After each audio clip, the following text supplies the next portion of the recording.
добро во насока на тоа кое што го следиме во јавноста денешниот и вчерашниот ден.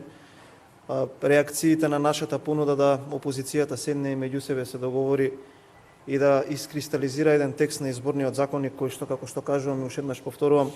без никакви забелешки би бил прифатен од мнозинството. Тоа, кога ќе кажам мнозинство, мислам на ВМРО, ДПМН, знам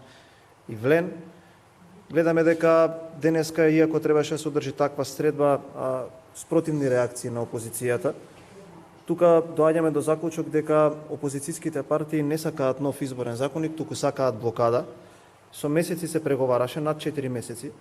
па кога требаше да се поднесе законот се повлекува, со што директно одиме на тоа дека едноставно опозицијата нема интерес овој закон да биде донесен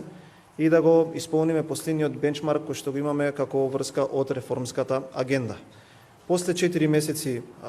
секојдневно работење и во Министерството за правда, но и во комуникациите помеѓу собранието, сега гледаме дека се бараат експертски расправи и така натаму, со што уште еднаш укажуваме дека сепак најверојатно постои договор помеѓу опозицијските партии овој закон и да не биде донесен. Она кое што е суштински важно, уште еднаш сакам да го елаборирам и да го повторам нашиот став,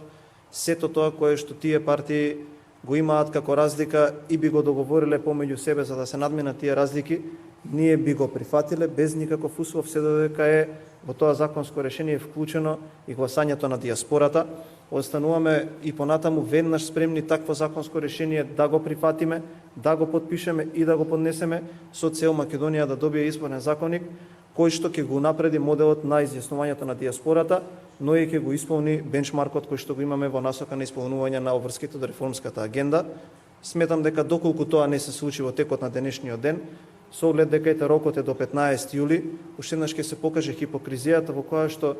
по првиот дел од денот преку соопштенија не обвинуваат дека не сме ориентирани кон исполнување на реформи за приближување до Европската Унија, во вториот дел од денот самите ги блокираат бенчмарковите кои што ги има нашата држава. Така да ви благодарам, доколку имате прашања, повелете.